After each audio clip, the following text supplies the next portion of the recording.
Edison Way, which is round the corner, really. Yeah. Yeah. Behind the front. Right, guys. Electrical power drive systems. Just a brief run through the assessment of this module. First of all, the assessment's in 3 parts. 2 assignments are about 1,000 words each, so not that long, okay, and an examination of, it says here 2 hours, but I've got a funny feeling that might actually be 2.5. It's either 2 or 2.5 hours, okay.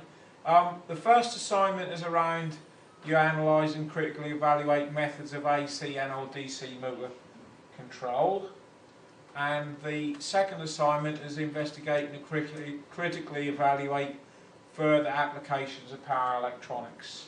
So I've got 1 or 2 different applications of power electronics up my sleeve, and from memory, because I didn't teach this module last year, it just weren't used last year, but from memory I think I offer a couple of options and you can choose one or the other.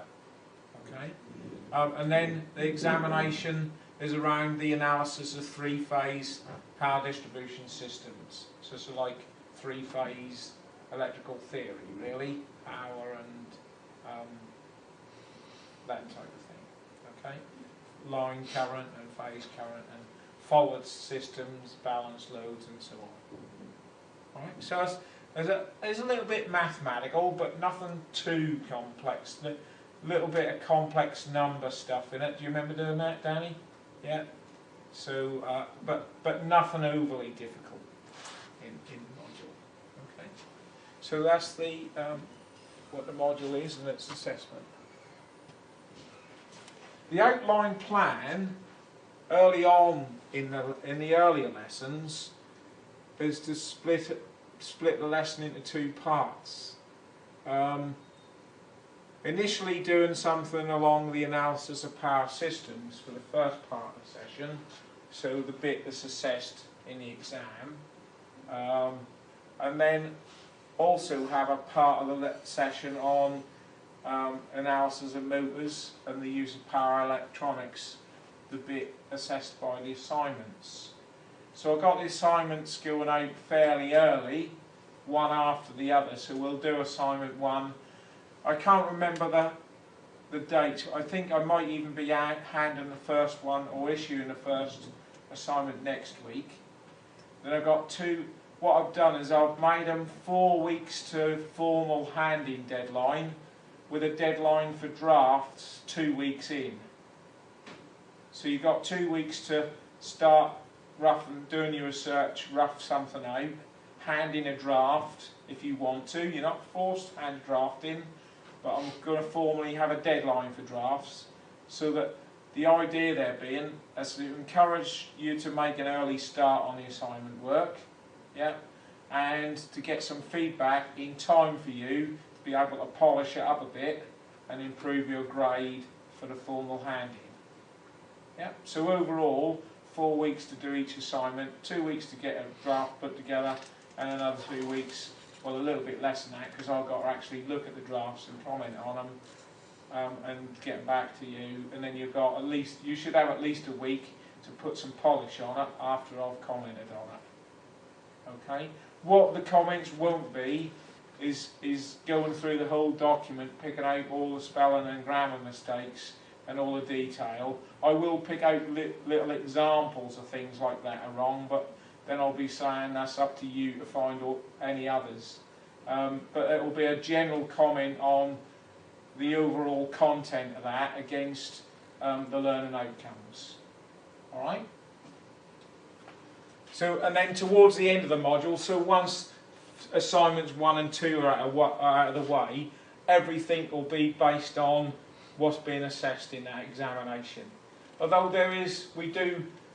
I do a couple of things with the rig over here in terms of practical proof of the theory that we're talking about in this analysis part that's assessed in the exam. So it's not just all theory, we're going to do some practical experimental stuff a little bit as well, particularly with the transformer on there, prove that the transformer model we develop actually fits with a real transformer. Alright? So, first real part then.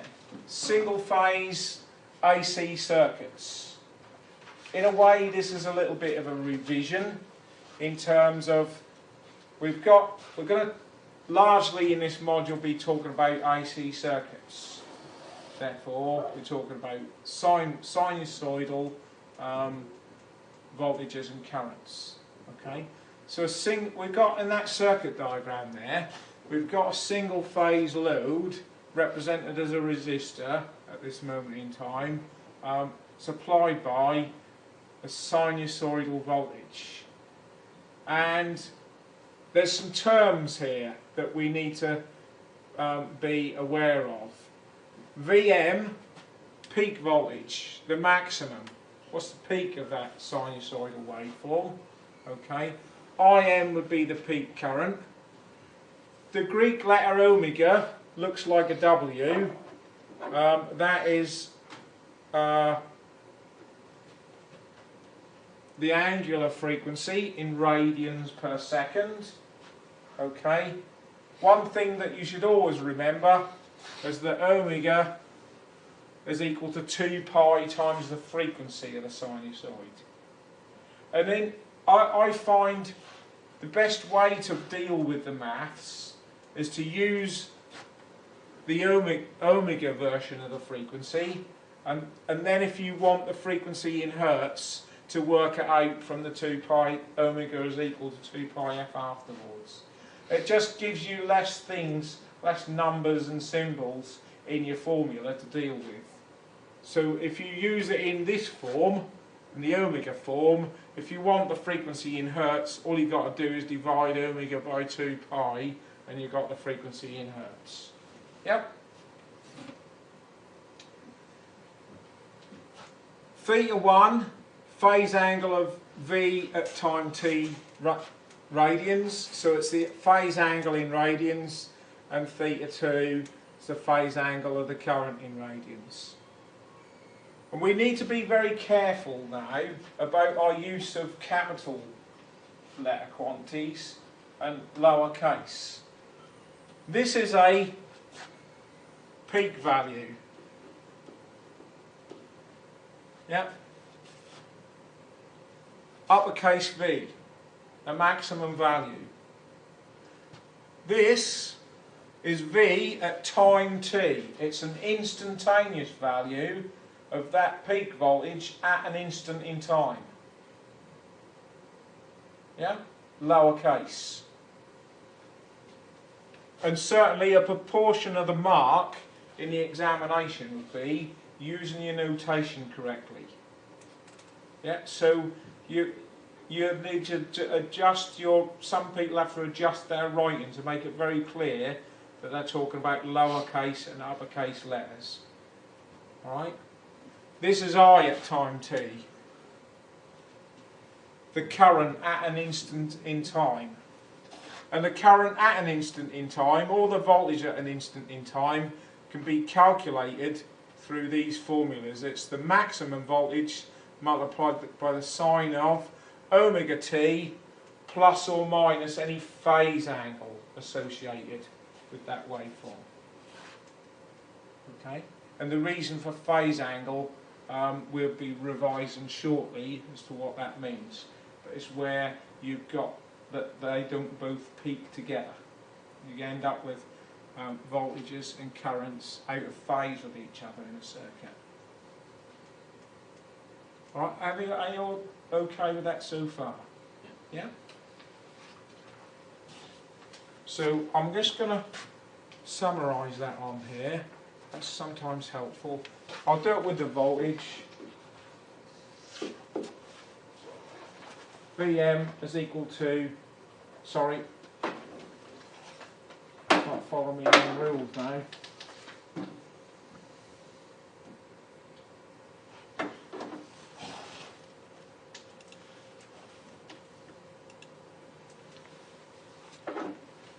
Little v at time t is equal to Vm sine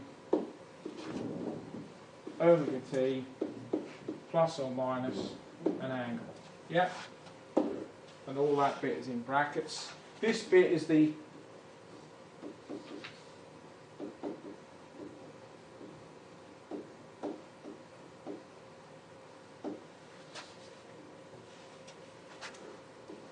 that's the max value.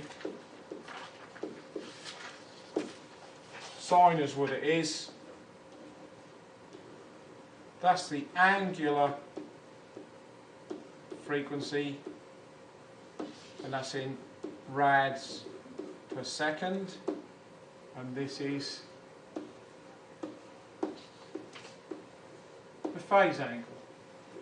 And that's the makeup of the formula, and you could equally do the same thing for a current, but you'd be replacing maximum voltage with maximum current, but the omega and the time bit would be, well, the voltage and the current have got the same frequency, but they may not have the same phase angle. Yep.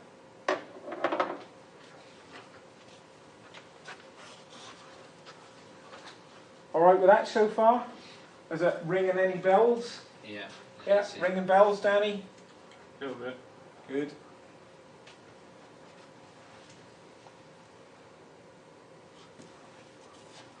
So,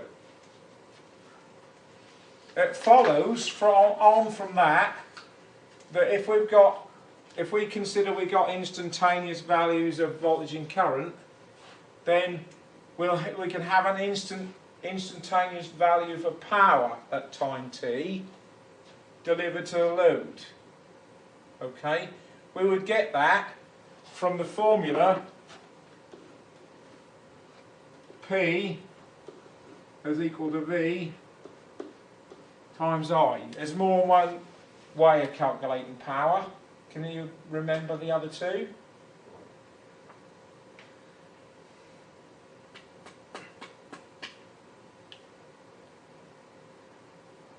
So like with resistance, if Yeah. if you're using resistance instead of Yeah. one of those, There's well, two.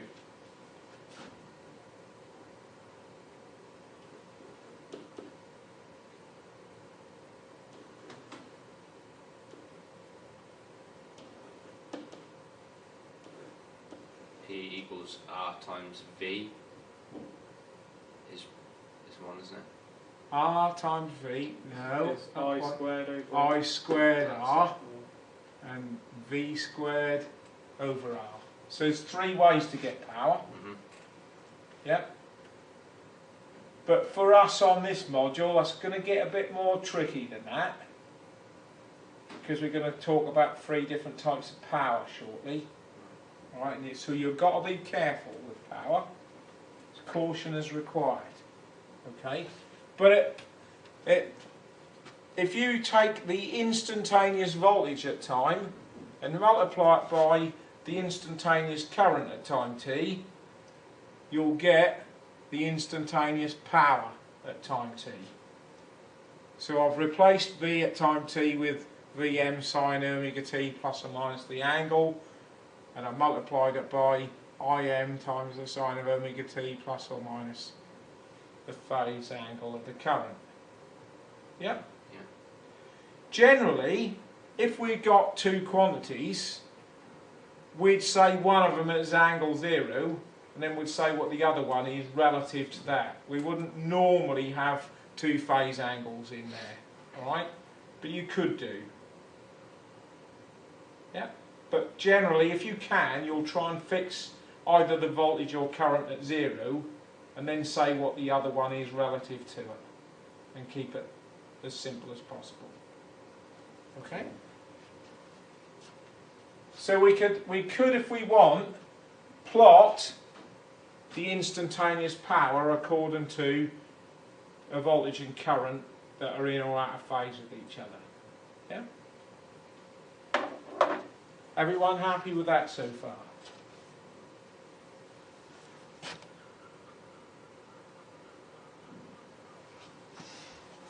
So, like I said, we're going to talk about three different types of power. We're going to spend quite a bit of time on this. First thing we're going to talk about is what's called active power.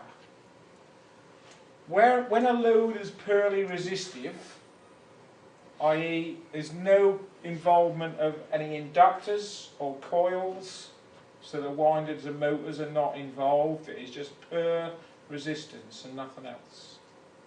Okay? If you have that situation, then the current and voltage are perfectly in phase with each other. So if you drew a phasor diagram, zero angle is represented by a line drawn from left to right. Okay? And I've drawn them slightly out of line with each other just for clarity, but they're actually along the same line. So we've got a voltage and a current in phase with each other. We get a power in watts associated with them, and that's at angle 0. So where the load is purely resistive, current and voltage is in phase, and all the power from the generator is converted into useful power. Yeah? So we only get power from the in-phase component of current. So if I graph all three of those, so on this graph here, the red one is I at time t, and we've got that one there. The blue line is the voltage, right? And the yellow line is the voltage times the current at every instant. What you can note about that, right, is that the power is always above the 0 line in this instance. Yeah, and there's 2 power pulses for every one full sine wave. So for every one iteration of the sine wave, you get 2 pulses of power. Alright? So we can calculate the power in watts by taking the voltage from the generator, multiplying it by the current, or we can do I squared R, or we can do the generator voltage squared over R, and your result will be in watts. And that power will do real work. It will create heat, it will cause motion in a motor, and so on. It can be converted to a useful form of energy.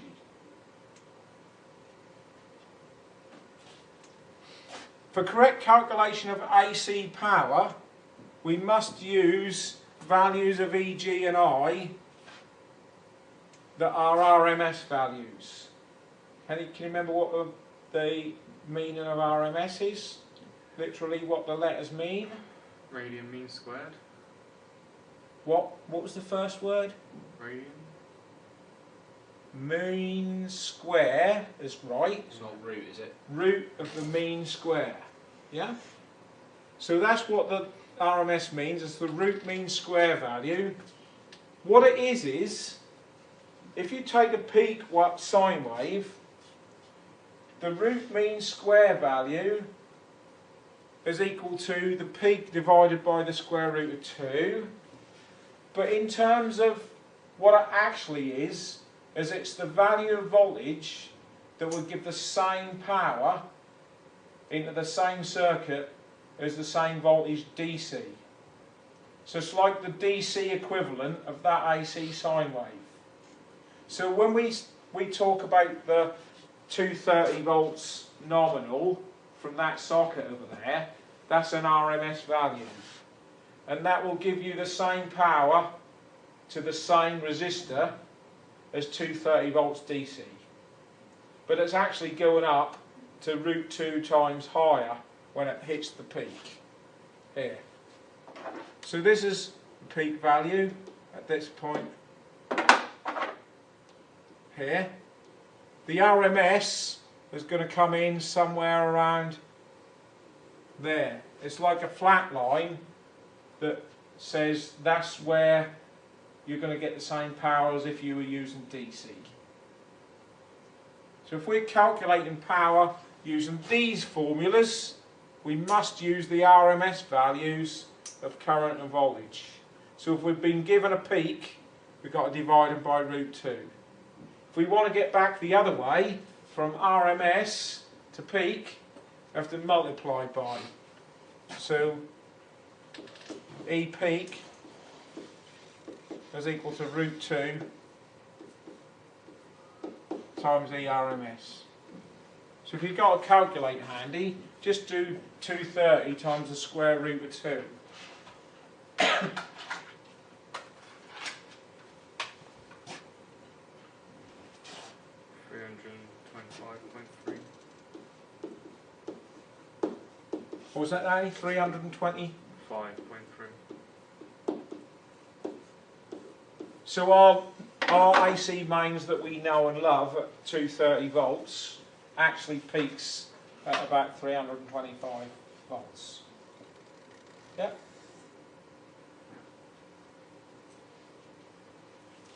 Okay. Both happy with that? Yeah. Where the two current and voltage are in phase, the whole of the power waveform is 2 pulses, but every bit of it is above the 0 line. Yeah?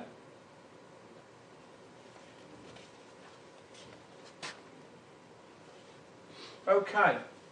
Now we're going to talk about 2 different types of reactive power.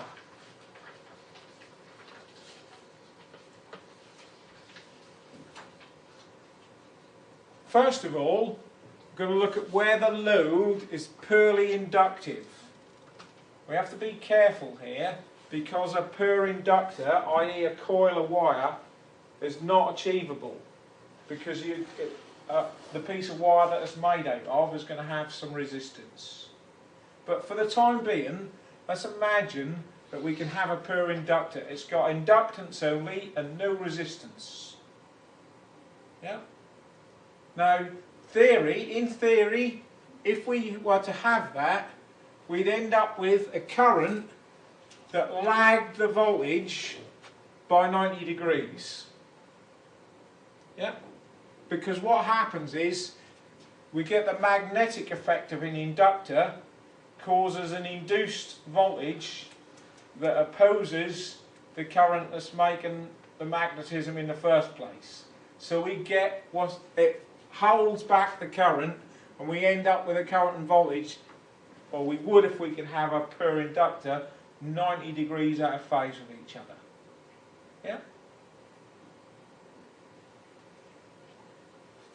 When we talk about leading and lagging angles, I'm just going to put a new slide up, just to make sure we've got this off path. These phasor diagrams, in terms of angles, 0 degrees left to right. Yeah? -90 degrees is upwards, -90 degrees is downwards, i.e. the angles go anti-clockwise starting from 0 there. But we don't tend to talk about a positive 270 phase angle. We generally work with angles in the plus 90 to minus 90. And we call these leading. So if one phase is there and that phase is there, it's leading. It's ahead of it in time. Yeah? And if it's down here, that's lagging. That's behind. One waveform, the current is behind the voltage on this diagram, the current is lagging. Okay, if we draw 2 phases, let's say we draw voltage there like that, and we draw current I there like that, and that's the angle between the two. We could say, and this angle is 25 degrees, we could say 2 different things. We could say the current is leading the voltage by 25 degrees, or we could say the voltage is lagging the current by 25 degrees. And both of those would be right. Generally what you do is you say, this is the reference phasor because that's at 0, so you would normally say the current lags the voltage by 25 degrees. Because that's the one at 0. But you could, if you wanted, say the current leads the voltage you'd say the current leads the voltage by 25 degrees, you could equally say the voltage lags the current by 25 degrees. And you'd still be right. Okay? So that just clarifies how we define the angles. That talks about as they go anti-clockwise is positive, clockwise is negative. Like, so okay, got that away. Thanks.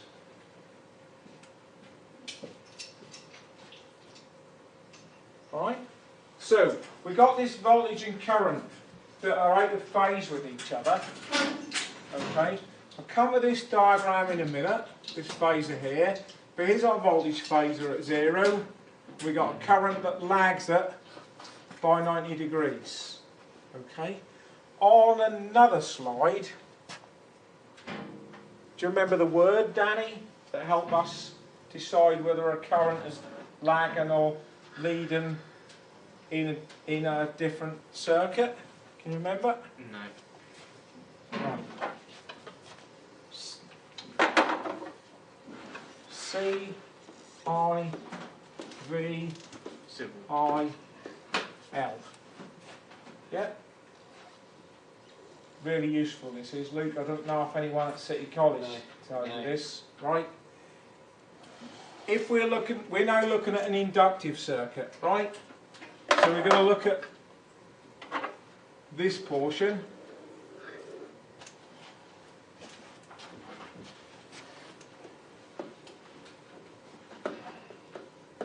Inductive circuit, L, represented by L. Yeah. Voltage is before current.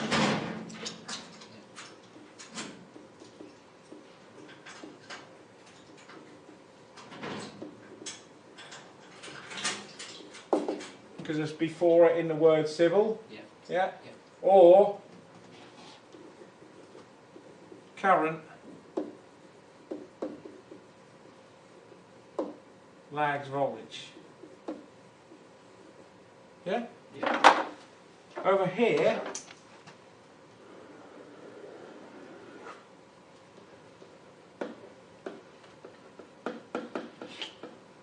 capacitive, yeah? Yeah. Current leads voltage, or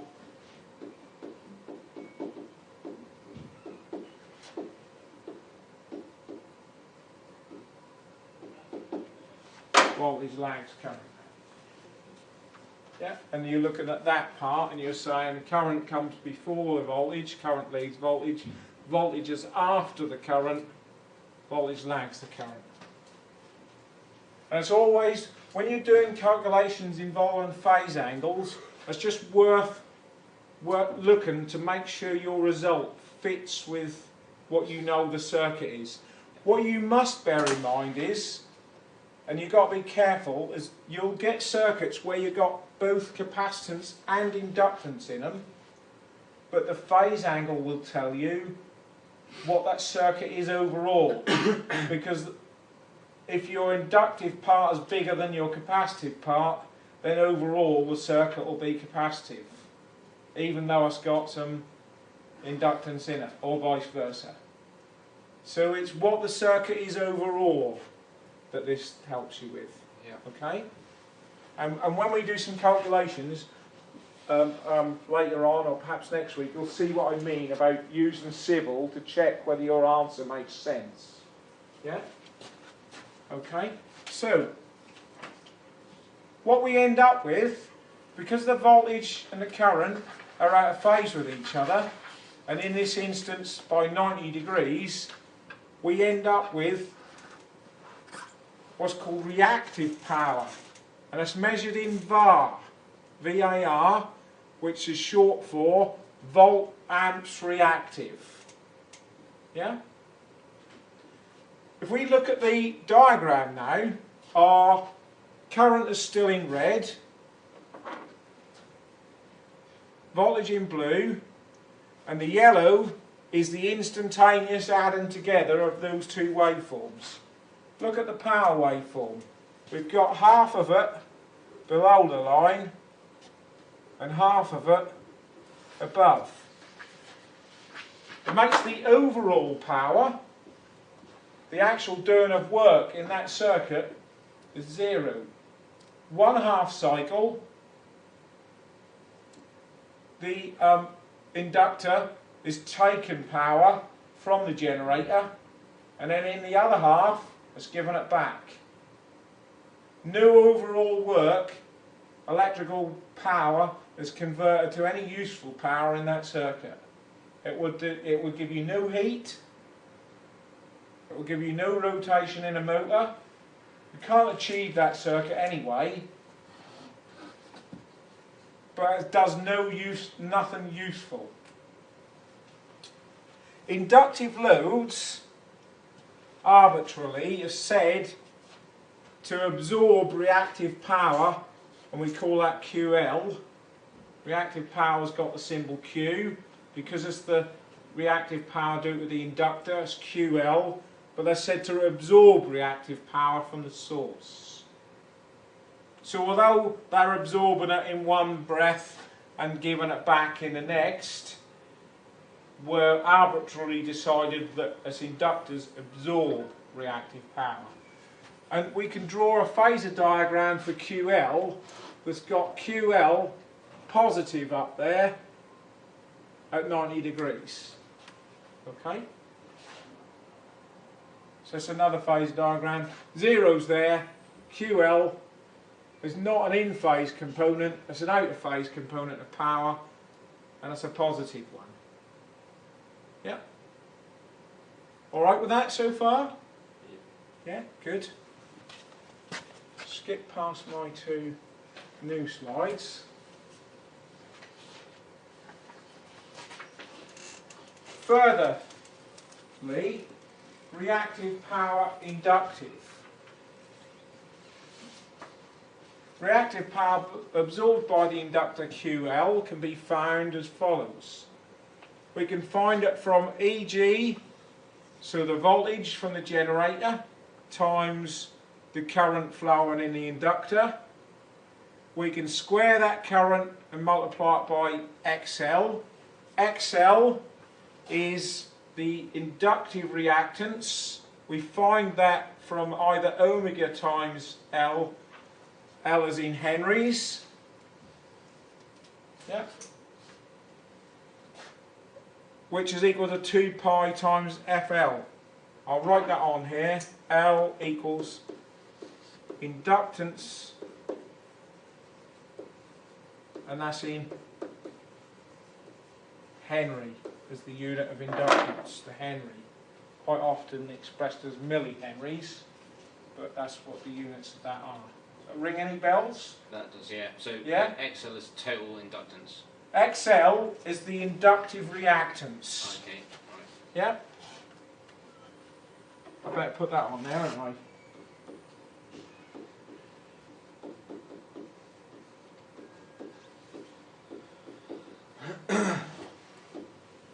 Okay.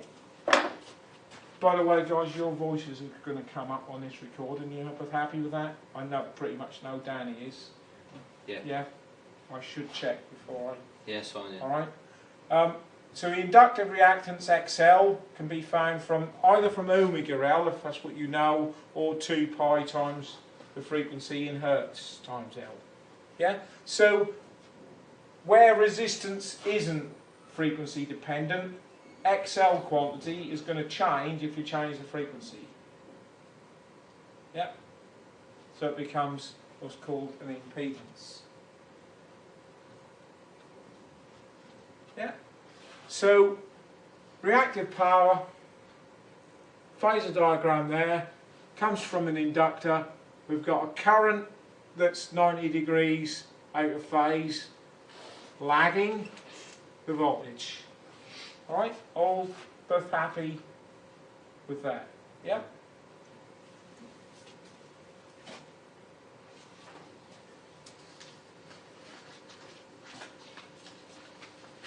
Okay, having covered that reactive power, we come on to the other type of reactive power, still measured in VARs, and that is the reactive power due to capacitive elements in the circuit. So if we have poor capacitance, which again is not really achievable in the real world, although we can get a little bit closer generally than we can with poor inductance, there'll always be some resistance because we've got some wires. Yeah? But if we could have a poor capacitor, we'd end up with a current that was 90 degrees leading the voltage. Okay? We'd have a QC, capacitive reactive power, measured in VARs, 90 degrees downwards. Okay? Where the load is purely capacitive, the current leads the voltage by 90 degrees. The capacitor is said to supply reactive power to the circuit. So where the inductor has taken it away, the capacitor has given it back. Yep. So there are, and the inductance and capacitance always work in opposites to each other. So they, you could say they work together to cancel something out. You could say that they work against each other. Depends on what you're trying to talk about. Alright? Reactive power, again, is measured in VARs, short for volt amperes, reactive. The waveform here, if we look at that one, red is current again, blue is the voltage. This time the current is leading the voltage, it peaks before the voltage does. But again, we've got two power waveforms, one totally above, one totally below the zero line. If we just nip back to our previous one, you'd notice that the first peak is negative on that one, and the first peak, I hope, is positive on that one. Yeah? Again, 1/2 cycle is given, and the other half is taken away. And if you think about it, if you're supplying this capacitor with voltage, it's going to charge up one way in 1/2 cycle, and it's going to draw electrons from the generator. In the other half, as that voltage has fallen, it's going to discharge back the other way, and that's all it keeps doing, is charging up, discharging, charging up in the opposite direction, and discharging. And that does no useful work whatsoever. No heat, no motion, no light, no nothing. But capacitive loads are said to supply reactive power, QC, to the source. Yeah? Yeah. All happy? Alright, Danny? Yeah? Good.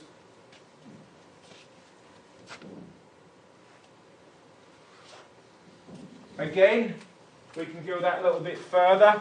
So we end up, we've still got an out of phase current component, 90 degrees positive in this instance.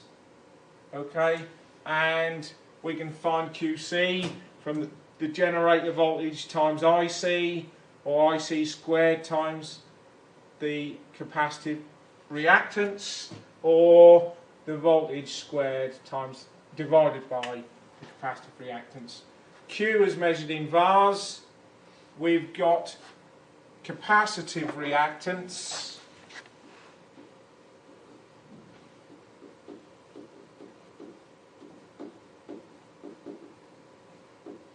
XC is equal to 1 over omega C, or 1 over 2 pi FC.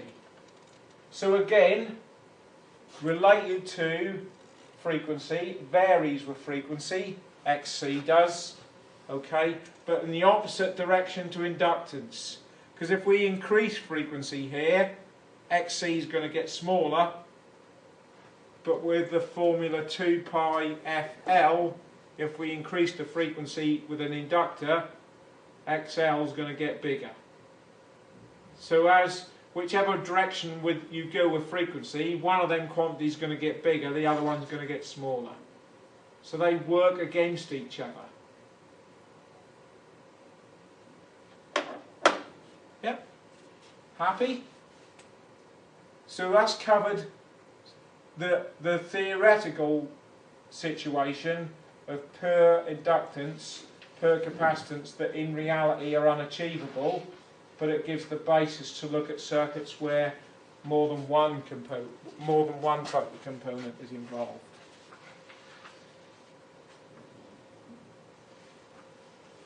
Right, this slide just gives you an overall distinction between active and reactive power. One can't be converted into the other. They function completely independently of each other. In calculations, we can treat them as separate quantities, so they can be treated as separate quantities in electrical circuits. Okay, each of them causes current to flow in a real circuit, and that's where we're heading to shortly. Both place a burden on a transmission line that carries them, i.e. they both produce a current. So you need current to create the active and both the reactive power as well. Alright? Active power produces a tangible result in the form of work done, i.e. heat, mechanical power, light, etc. Reactive power does no useful work. It represents energy that oscillates backwards and forths between the load and the source supplying it. Okay? A large system, such as a factory, presents a large active reactive load in the form of heaters, motors, etc. They draw reactive loads to sustain the magnetic fields in motors and transformers, as well as active loads to provide heat and mechanical energy. This leads us to consider loads that absorb both active and reactive power. Yeah? So your factories and places you work, and even this college, there has to be a transformer in this place, if not any motors. So we've got some kind of reactive loads, and the reactive power is doing what it says there. It's creating and sustaining the magnetic fields in those components. Yep. Okay. Yeah.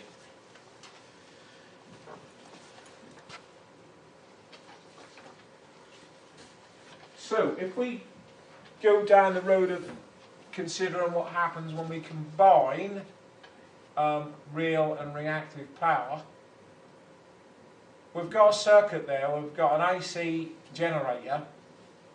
We make the assumption that the inductor's got no series resistance at the moment, but we've got a parallel resistance in the circuit. So we've got a current through the resistor and a current through the inductor, both instantaneous.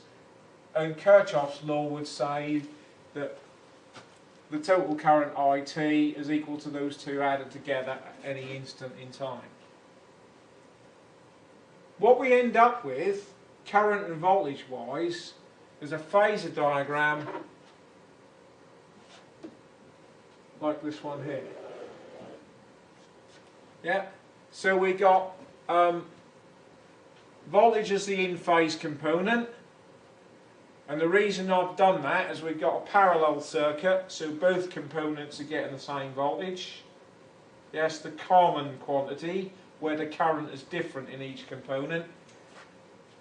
We've got the current due to the resistor in phase with the voltage, so it's along the same line. The current due to the inductor, 90 degrees lagging. And if you remember the word civil, we're looking for the inductive part, current lags the voltage. Yep.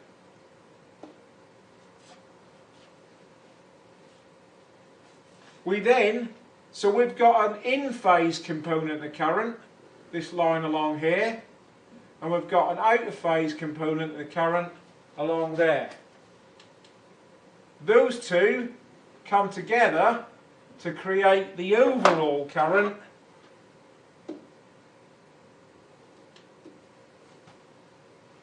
There's that one down that line there.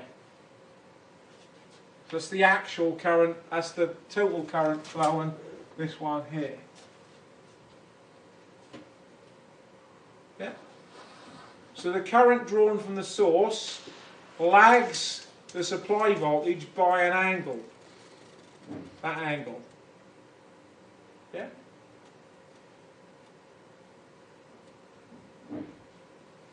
So what we've got with power-wise here, if we take the voltage, the blue line and the red line, and multiply all the instantaneous values together, we get the yellow line for power.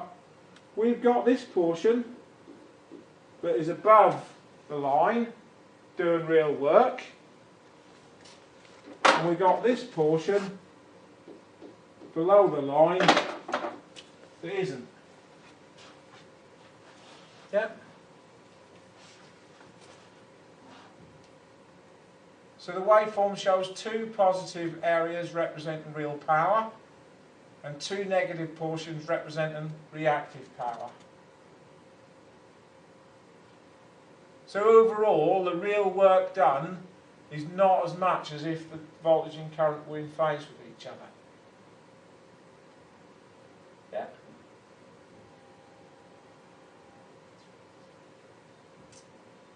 Are we happy with that? Yeah? Good.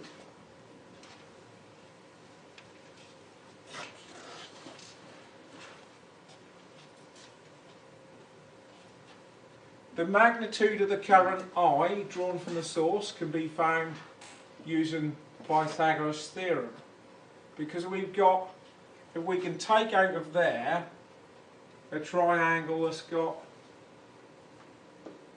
IR, it's got IQ, and along the hypotenuse I. Yep. So using Pythagoras' theorem, this current here is equal to the square root of those two squares added together. Yep. So the magnitude of the angle depends on the value of the inductor. So if we change this inductor or we change the frequency, that angle is going to change.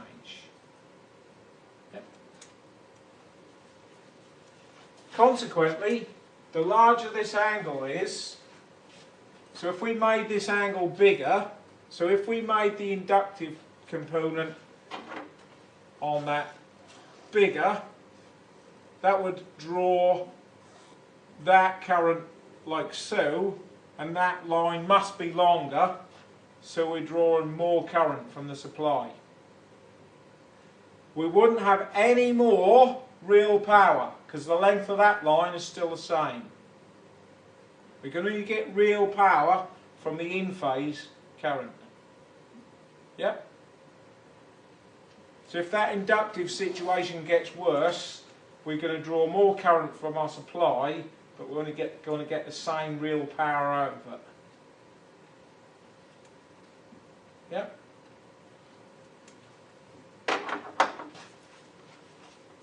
Consequently, the larger this angle, the greater current required to produce a given amount of real power dissipated in the resistor.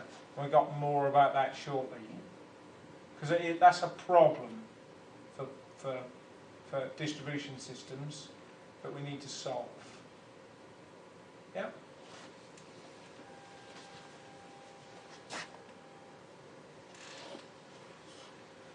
So, we've now got, we've talked about real power, P, measured in watts. We've talked about reactive power, Q, measured in VARs. The resultant power is what's called the apparent power, is a value called S, and it's measured in VA, or volt amperes. And if you look at any transformer, they're not rated in watts, they're rated in VA, or kVA, or MVA, because they have to be rated in the current that's going to be drawn from them. So they're rated in volt amperes. So the combination of real and apparent power produce a resultant real and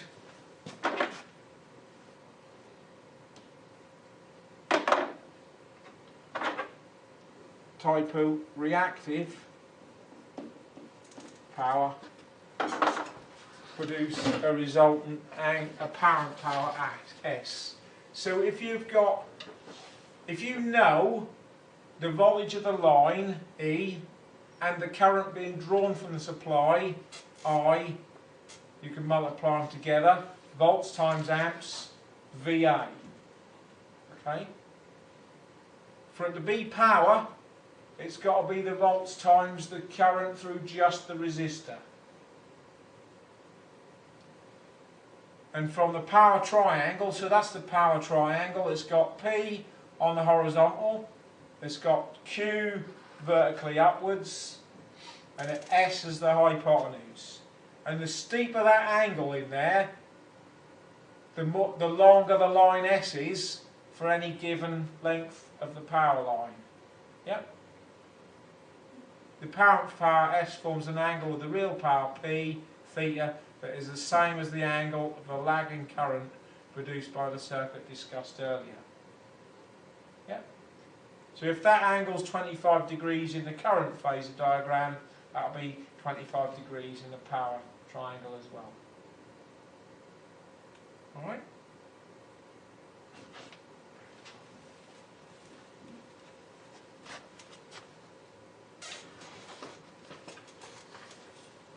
So, reactive loads and what's called power factor. Many reactive loads on a system that require reactive power, Q, to set up magnetic fields, so that's motors, transformers, heaters, welding plant. They don't work without this magnetism. We need reactive power to create those fields. Alright? So, if we have a high reactive load Q, it means the supply lines have to carry more current at a given voltage to provide a given amount of usable power. So in both those two diagrams, the length of the P line is the same. Yeah? Where we've got the higher value of Q, it means the SVA line is longer. So in that terms, the voltage doesn't change. If the VA line is longer, then the current must be higher.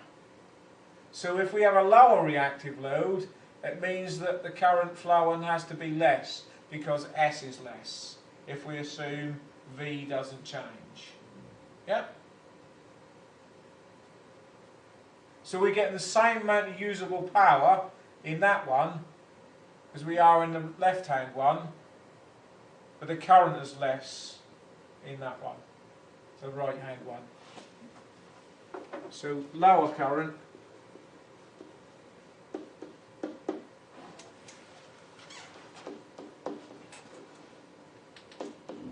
because voltage is the same.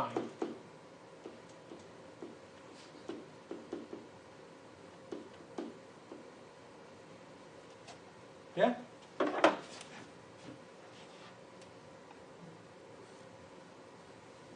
And you might say, so what? What are the implications, before I flip the slides over, what are the implications of more current?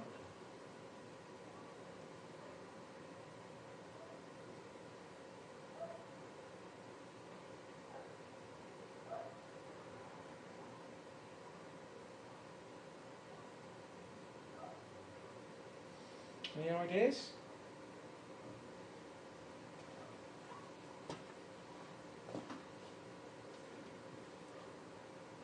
If you put more current into the system, If you need to you can have supply, less voltage. if you're in that situation, you've got to deliver more amps to that circuit than if you're in that situation. So what's the implication for the system of this college if we were in that position as opposed to that one, and the supply that's coming in here?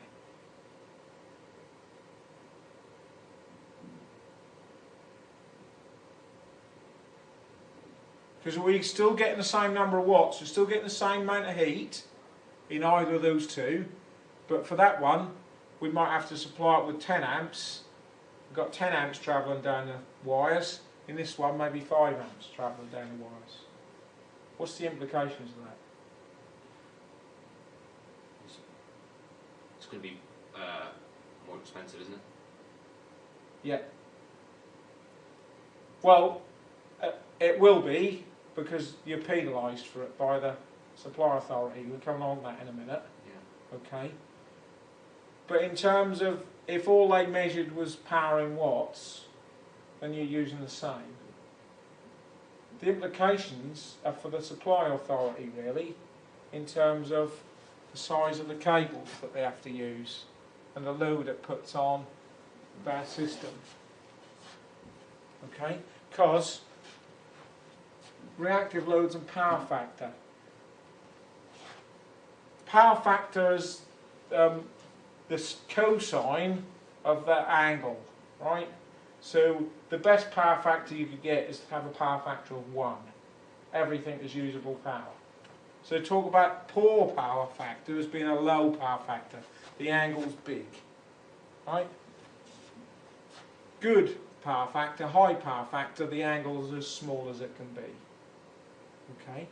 Power factor for a particular load or combination of loads is the ratio between real power and apparent power. So power factor is P over S. That's this over the hypotenuse. And there's the angle, adjacent hypotenuse, cosine. So it's effectively the cosine of the angle. Yeah? And you'll see meters on big distribution systems with cos theta on it. Power factor. Showing the cosine of the angle. Yeah? So power factor is cos times theta. Next slide. Transmission line, right? So that's like your national grid. The wires of your national grid are effectively electricity transmission lines. Can only carry a finite amount of current. Because a low power factor results in more current being needed to produce a given amount of useful power, it means that less useful energy can be transmitted by that line because of the poor power factor. It's about how much useful energy that they can get to you and charge you for. Because they only directly charge you for the useful energy, the power in watts. The Q, they're not measuring directly. Okay? So what it does, it leads to power supply companies that own the transmission lines penalising consumers for poor power factor through their electricity tariffs. What they do is, where power factor could be an issue, and some big factories where there's lots of motors, they use an extra little meter that measures what's called the maximum demand. So every so often, I can't remember what it is, but I think it used to be 15 minutes, it will take a reading of what the VA demand is on that site. And then your 3 monthly bill will be made based on what your maximum demand is. So if you have a time when your power factor is really poor and it puts your maximum demand up, you're going to pay a lot for your electricity that quarter. And that's how they do it. The other implications of high current is the power loss in your cables. Because your transmission lines have got some impedance, so as the current flows through them, they're going to get hot. And if there's more current flowing, they're going to get hotter. So your I squared R losses in your cables are going to be higher if your current's higher. And, you know, if you're going to draw more current, you've either got to put a big cable in or supply less power through it. That's what we're talking about here. And then you have to remember that there's a squared relationship between current and power, and therefore if we double the current, we effectively quadruple the power loss. Yep. So lots of implications on a factory, for instance, having poor power factor, where the angle between voltage and current is too big. Yep.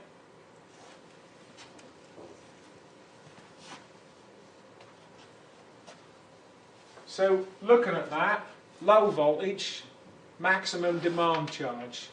For each kVA, kilovolt ampere, of maximum demand made in each month, they'll charge you extra. Yeah, so £8.20 for every kVA of maximum demand. So they're penalising you for poor power factor. And that's different in different periods. I just picked this off the internet somewhere. And if you're taking your electricity at 11,000 volts, there are slightly different charges. Yeah. So they penalise you on your tariff if you've got poor power factor. And if that's measuring your maximum demand at the instant you turn that motor on and you don't do something about it, you're going to whack your maximum demand up for the month or the quarter or however they charge you. Yeah? Alright? Have you got any questions about the presentation today? What we're going to do beyond this is have a go at some calculations around some of the stuff that we talked about here. Yeah? All right?